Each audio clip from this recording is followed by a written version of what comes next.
scène 4. Qui est Nunzio? Scène 2, Sacha Rose et Henri. Alice Henri, scène 5. Toi, je veux que tu m'interroges. Silence plateau. Henri, Julia, scène 3. Bravo, tu nous le fais aussi. Bonjour. Bonjour. Bonjour. Bonjour. Bonjour.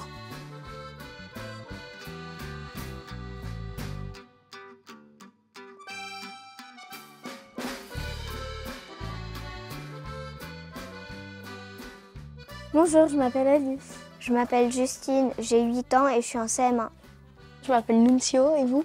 Moi, je m'appelle Henri Guillet-Lermite. Henri? Oui, Henri. Oui. Moi, c'est Elliot. Bienvenue dans la classe de CE2 CM1 Merci. de l'école de Villiers. Tu m'as l'air très à l'aise. Oui. Vous vous appelez comment et vous avez quel âge vous? Et je vais avoir 80 ans. 85 ans. Oh, vous êtes Ça fait jeune. vieux quand même. Hein. Non. Non? Ah bah très bien. Moi, je me sens pas vieux. Il y en a qui sont nés avant toi. Hein. Ah oui, mais ils sont morts.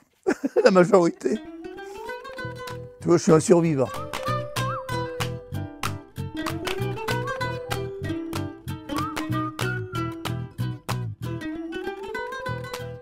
Où es-tu né?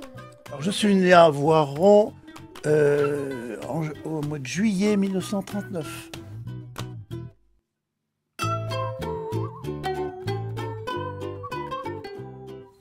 Pourquoi tu es là aujourd'hui?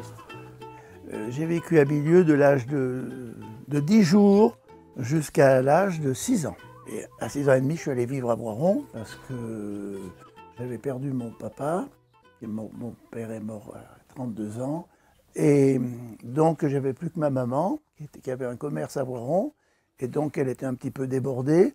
Donc, je suis venu chez mes grands-parents tous les week-ends, jusqu'à 18 ans. Tous les week-ends. Alors, je venais par le car le samedi soir et je vivais la vie de la ferme, puis toutes les vacances. Vacances de Pâques, vacances de Noël, grandes vacances.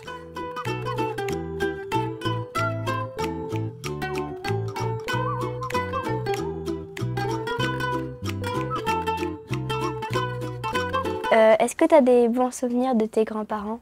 Très bons souvenirs. Tu peux me les dire?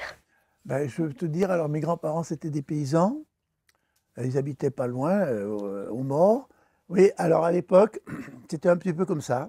Les parents, quand ils avaient des enfants, s'ils étaient très occupés, ils les confiaient facilement aux grands-parents. C'était pas un abandon. Mes parents, ils venaient me voir tout le temps, mais c'était mes grands-parents qui nous élevaient. Donc, j'ai vécu de tout petit, je crois, paraît-il, à 10 jours. Je suis venu à Bilieu à 10 jours. Donc, comme ils avaient une ferme, ils avaient des vaches, ils avaient des poules, des cochons, enfin tout ce qu'on a à la campagne. J'ai été élevé dans ce milieu-là. J'ai toujours beaucoup aimé la campagne, la vie de la campagne, les animaux surtout, et voilà. Et je suis resté à Bilieu à l'école j'ai fait mon CP à Bilieu. Voilà. Et après, je suis allé travailler à Voiron. Je suis allé à l'école à Voiron. Mais je suis de Bilieu, pas de Voiron. Ok, mais Pas pourquoi de Grenoble, pas de Lyon, pas du Var. Je suis de Bilieu.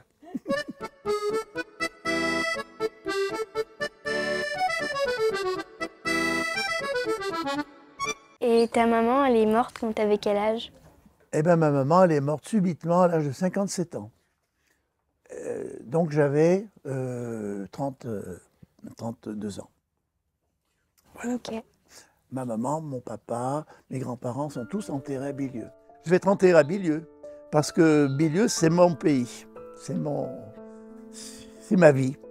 C'est toute ma jeunesse et c'est tout mon cœur. Voilà. Tu comprends ce que je veux dire?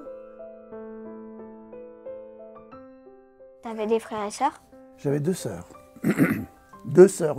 Une grande sœur qui est morte au mois d'août, qui vivait à Bilieu, et une autre sœur qui vit vers Borpère.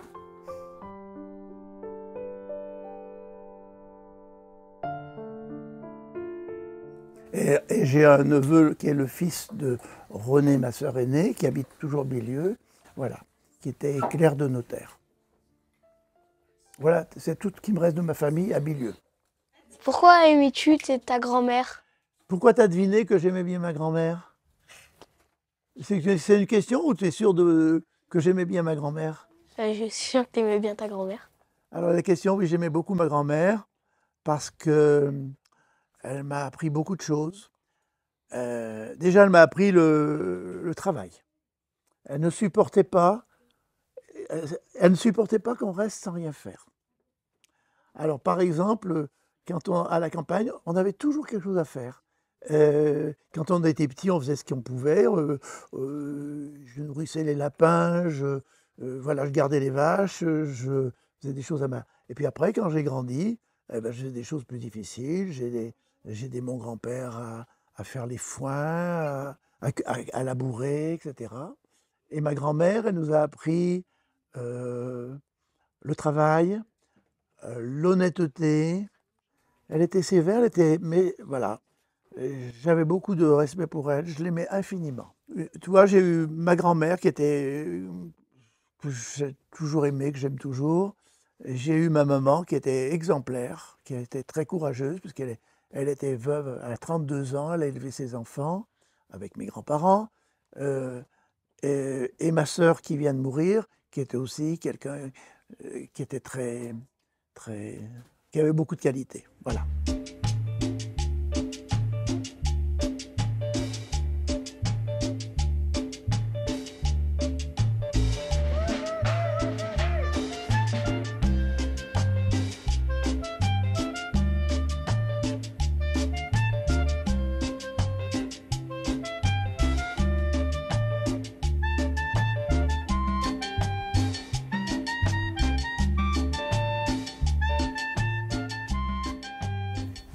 Justine Henri, scène 1.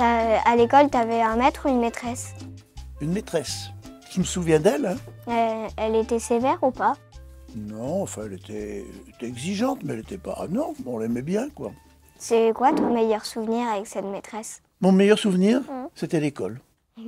Parce que j'aimais bien travailler à l'école.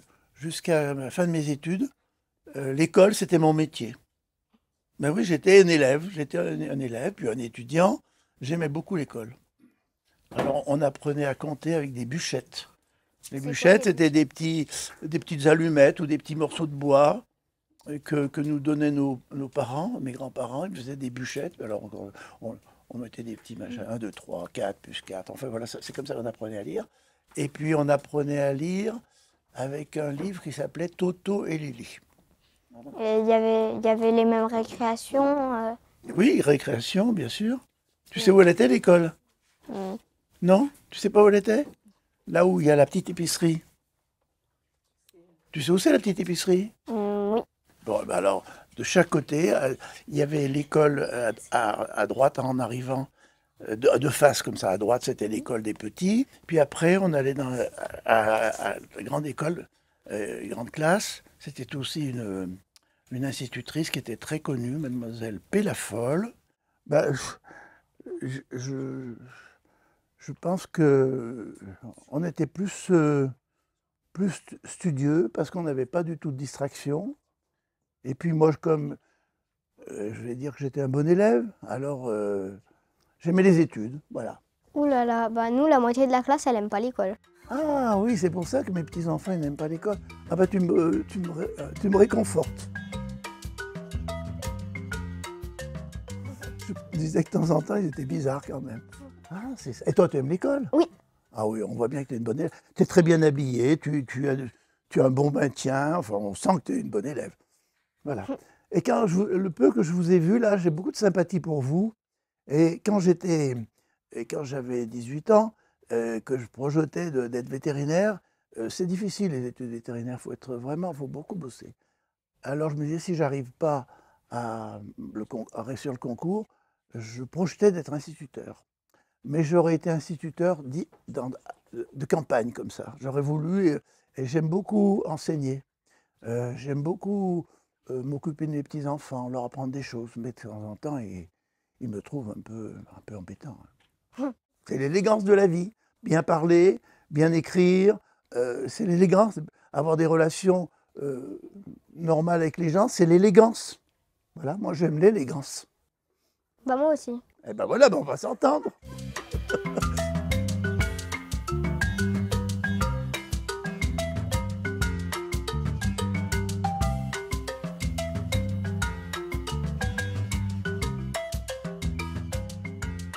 Sébastien. Sébastien, oui, parle-moi de Sébastien. Ah, alors Quel est son profil?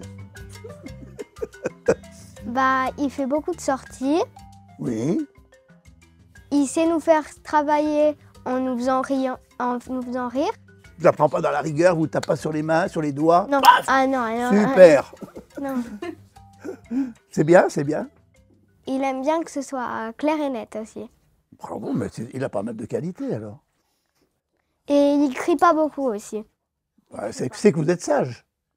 Bon. Quand il crie, c'est qu'il y a vraiment une grosse pagaille. D'accord. Les enfants, on se tait. Non, il dit pas comme ça. Oui, il dit. Il fait silence dans la classe, ou je sais plus comment il dit là. Ah, il est là. Bah, venez dire bonjour. C'est le maître. On part Viens, dire maître. bonjour, On dit beaucoup de mal de vous, mais enfin, c'est pas grave.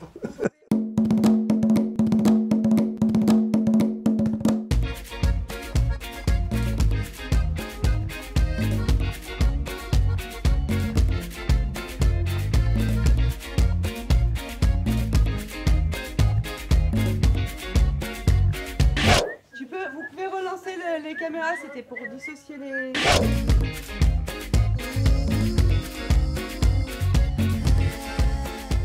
Et est-ce que ta grand-mère te faisait des bons gâteaux, des bons plats? Alors, on faisait le pain déjà chez nous. Pain. Alors, elle pétrissait le pain la veille, la farine, et puis on cuisait, on avait un four. Alors, elle nous faisait des tartes. Quand on faisait cuire le pain, tous les 10 jours, elle faisait des grandes tartes avec de la confiture de prunes, ou bien des tartes avec du beurre et du sucre. Et quand on sortait ces tartes, elles étaient comme ça, hein, parce qu'elles allaient dans le four. Ben, c'était notre régal. Et puis quand on avait le pain frais, par rapport le pain, on le gardait 8-10 jours. Mais c'était du pain qui supportait de vieillir. Mais enfin, à la fin, il était un petit peu dur, quoi. C'était quoi ton plat préféré quand tu étais petit? Gratin dauphinois. Moi aussi, j'aime bien ça. Ah ben oui, hein. Alors, elle tenait à pas mettre de fromage. Je sais pas si ta maman, elle met du fromage? Oui. Oui. Alors, paraît-il qu'on ne met pas de fromage, on met surtout du lait, voire de la crème et des pommes de terre.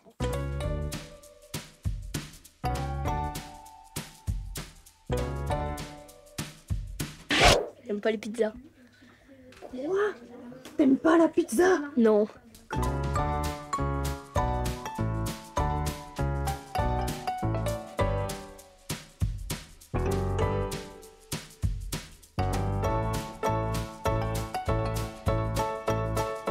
Tu vendais quoi à la ferme?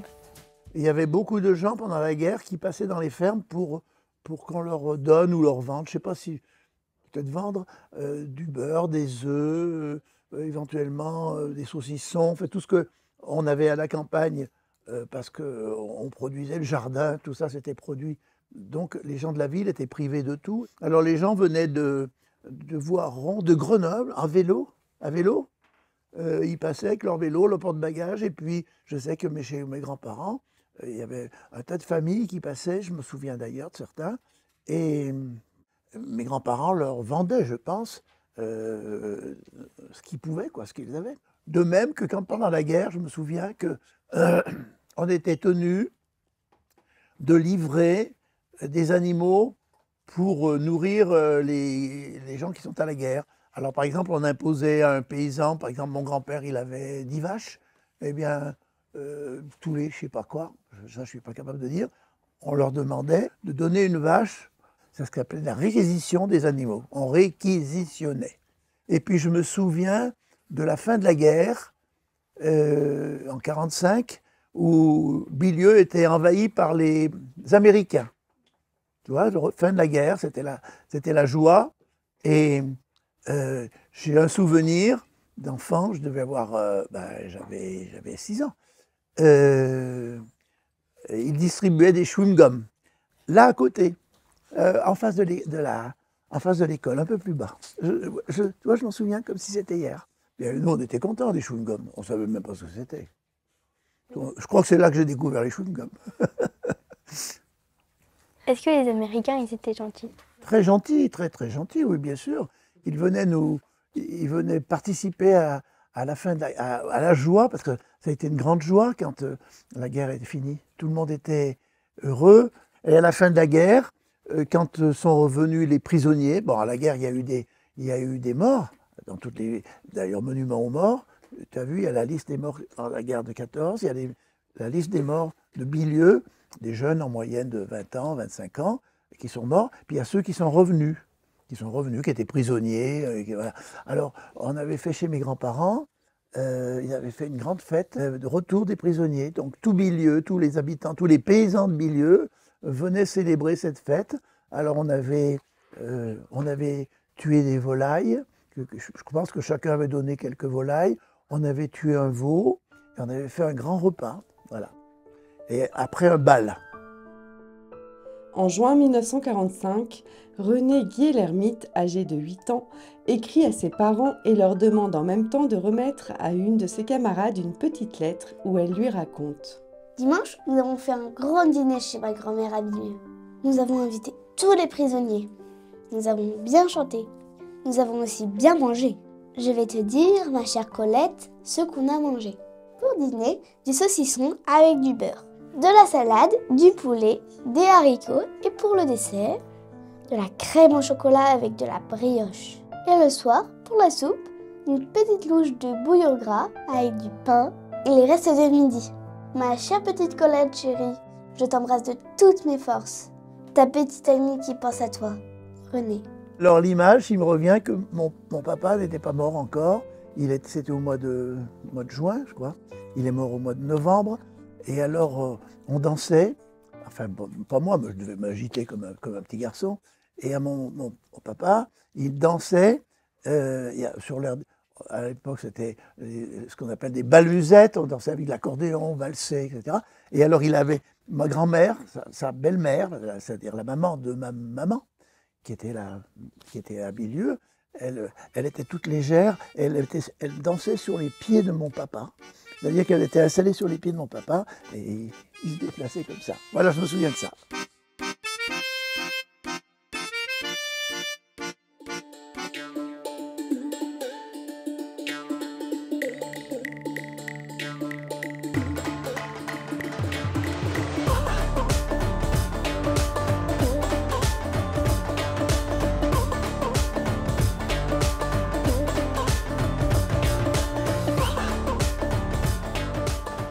Comment était Bilieu quand tu étais petit? Alors Bilieu, c'était essentiellement rural, ça veut dire qu'il n'y avait que des paysans, il n'y avait que des fermes. En ce temps-là, si l'on s'en rapporte à la révision des feux de 1696, je cite « Bilieu, qui compte 188 habitants, est la paroisse la plus froide de tout le mandement de Clermont à laquelle elle appartient. Tout exposé au septentrion et au brouillard qui s'élève du lac de Paladru, ce qui rend les arbres si stériles que la plupart des habitants sont réduits à la mendicité. En 1855, la commune compte 575 habitants. Les habitants sont en général peu fortunés, la moitié ne récolte pas de grains pour vivre toute l'année. Une délibération du 20 décembre 1858 précise qu'à Bilieu, l'hiver est long et dur, les maisons sont en général mal construites et préservent peu du froid. Le bois y est assez cher, en sorte qu'il est certain que beaucoup d'habitants souffrent du froid.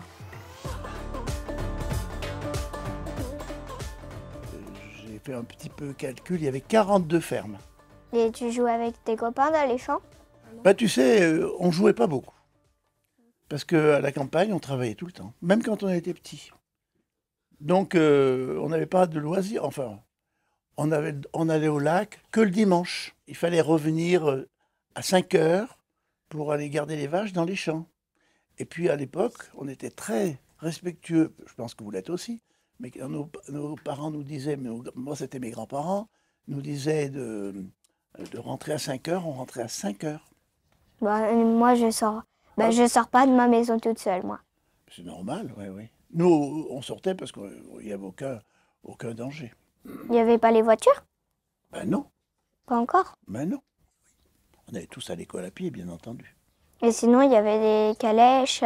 Non, il n'y a pas de calèche, mais il y avait des voitures à cheval. Ah oui, c'est un autre monde, une autre période. Hein? Et t'aimais bien, toi, descendre au lac? Mais je ne savais pas nager à l'époque. Tu vois, quand j'avais 14 ans, je ne savais pas nager. Toujours pas? Non, parce que il n'y avait pas de piscine municipale. Il n'y avait que le lac. Il y avait que le lac. Mais vos parents et vos grands-parents, ils vous apprenaient pas à nager? Mais ils ne savaient pas nager. La majorité des gens de Bilieu ne savaient pas nager dans cette génération. Donc tu as appris tout seul à J'ai nager. appris tout seul. J'ai barboté, puis un jour. Maintenant, je sais nager quand même. C'est déjà bien d'avoir appris tout seul. Ben, n'est-ce pas?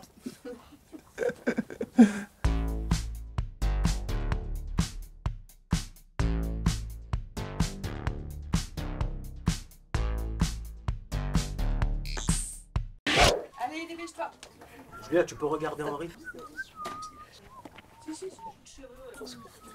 Elliot Henry, c'est une 6. Aussi, qu'est-ce que vous sentez comme différence de Bilieu d'avant et du Bilieu d'aujourd'hui? Ah ben ça n'a rien à voir, je vais te dire. Bilieu avant, c'était un village rural. Il n'y avait que des paysans. J'ai fait le calcul, il y avait 42, 44 fermes. Hein, des petits fermiers moyens, ils avaient en moyenne 8-10 vaches. J'ai même fait le calcul, parce que j'ai la mémoire, il y avait à peu près 370 vaches à Bilieu. Ça fait beaucoup. C'est beaucoup, enfin réparti sur 42 fermes, tu vois. Ouais. Ouais, ça faisait même pas 8 vaches par ferme. Il y avait pas de tracteur, on travaillait avec les vaches. Et puis il y avait quelques fermiers, dont mon grand-père, qui avait un cheval.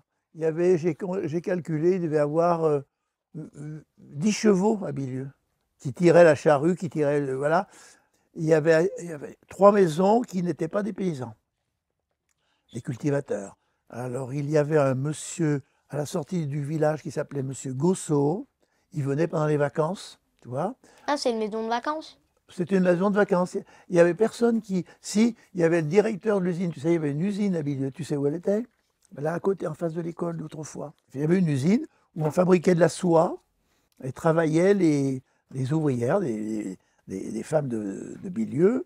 Et il y avait le directeur qui vivait vers l'église. Voilà, c'était donc non un paysan. Puis il y avait peut-être encore quelqu'un d'autre. Puis il y avait quelques gens qui venaient... qui avaient des villas au bord de j'allais dire de la mer. Du lac? Au bord du lac. Des C'était villas? des gens qui, oui, au petit milieu. Ah. Voilà.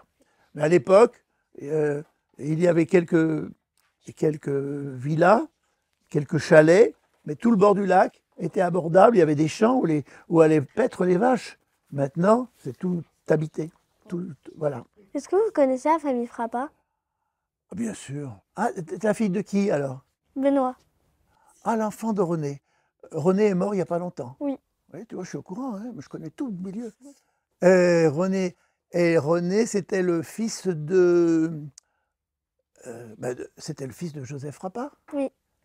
Et puis il y avait Bernard, Oui. qui était pilote, et Michel. Oui. Oh, je connais tout ce monde-là. Oui. Très bien, tu donneras le bonjour à ta maman, c'est ça? Oui. Ah ben oui, Lucette Martin. Oui. Je me rappelle de Lucette quand elle labourait à Mazonin avec ses vaches. Pas elle labourait, elle herçait. Tu sais pas ce que c'est qu'une herse? Non. Tu lui demanderas. Hein? Tu lui demanderas.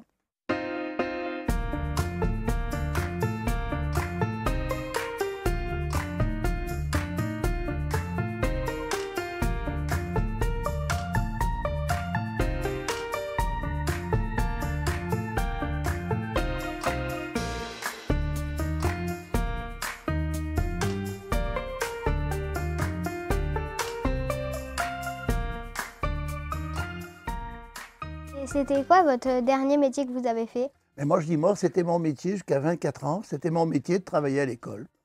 Voilà. Puis après mon deuxième métier, comme j'étais vétérinaire, c'était mon métier. Voilà. Jusqu'à la fin? Ben oui. J'ai pas fait d'autres métiers. J'ai fait autre chose, j'ai fait de la musique, j'ai fait des distractions, mais voilà. Comme vous étiez vétérinaire, vous aimez beaucoup les animaux? Oui, bien sûr, hein. Ah, c'est sûr. De même qu'un médecin doit aimer les hommes, on doit s'engager on a une responsabilité de soigner, tu vois. Ouais. il y a des métiers où quand on est instituteur, institutrice, c'est une mission. Il faut bien faire son boulot. Vous devez bien faire votre travail, mais l'instituteur, il doit être à la hauteur de sa responsabilité. Il a la responsabilité d'instruire. Oui. Il faut qu'il le fasse bien. Est-ce qu'il y en avait qui avaient des maladies graves?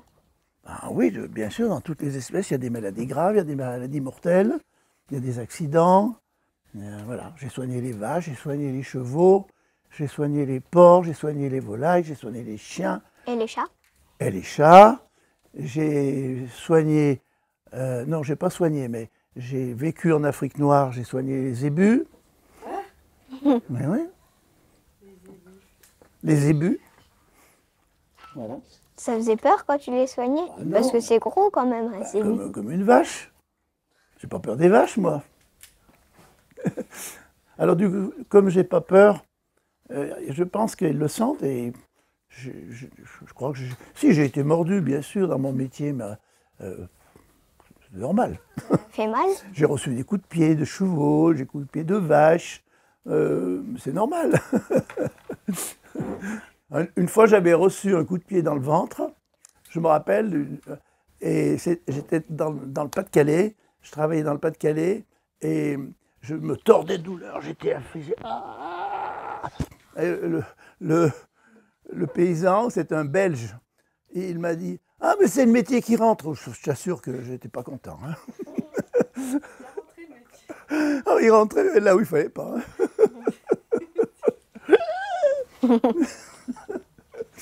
Tu vois, j'ai une grande cicatrice ici, j'ai une cicatrice ici. J'ai des souvenirs.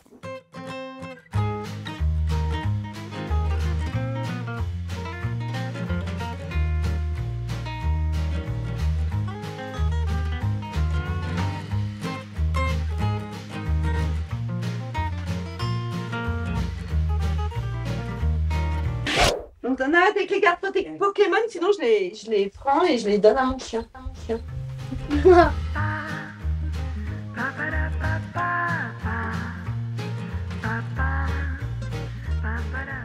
Et est-ce que vous avez eu des regrets en grandissant dans votre vie? Je crois pas, c'est peut-être prétentieux, mais non. Tout le monde a déjà eu au moins un regret. Un regret? Au moins un. J'ai fait le métier que je voulais faire, j'ai aimé mon métier, j'ai une famille, je suis fâché avec personne. Bon, j'ai eu des soucis, j'ai eu des ennuis, j'ai eu des chagrins, bien sûr, mais ce n'est pas des regrets. Non. Les chagrins, ben, c'est la vie. Les deuils, c'est la vie. Je vais chercher. Peut-être que j'en ai. Bah, c'est une sacrée question, ça, Charles. Oui, oui. Qu'est-ce que vous pensez de la nouvelle technologie moderne? C'est nouveau. Le téléphone, je connaissais le téléphone, mais par exemple, quand j'étais petit à Bilieu, il y avait un téléphone où tout le monde allait téléphoner quand ils avaient besoin d'appeler le médecin, le vétérinaire. C'était une maison à la fin du village. Madame Jacquin, elle avait un téléphone. Voilà. Et à l'époque, tu sais, quand on téléphonait, on faisait pas comme ça. On appelait la poste. Elle faisait... La poste répondait, quelqu'un répondait, et elle disait « Je voudrais tel numéro à Grenoble ». Merlin Henry, scène 4. Est-ce que vous avez un talent caché? J'ai un talent exprès. Ah oui, si j'ai un petit talent qui n'est pas un talent, mais qui est un goût, je fais du piano, moi. Voilà, je joue du piano. Et je prends des leçons de piano encore, à mon âge. Tu vois, toutes les semaines, je vais voir un prof de piano qui me fait travailler. Est-ce que vous pouvez nous siffler un air? Oui, lequel? Étoile des neiges? Ouais, allez.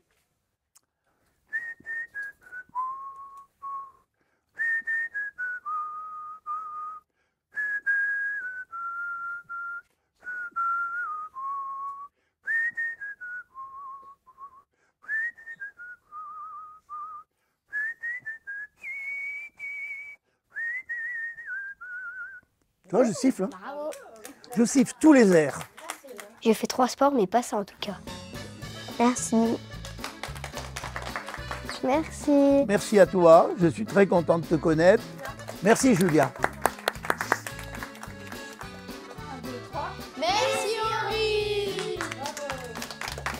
Je suis très content d'avoir passé ce moment avec vous. C'est vraiment un délice. 1, 2, 3. Voilà, ça c'est bon.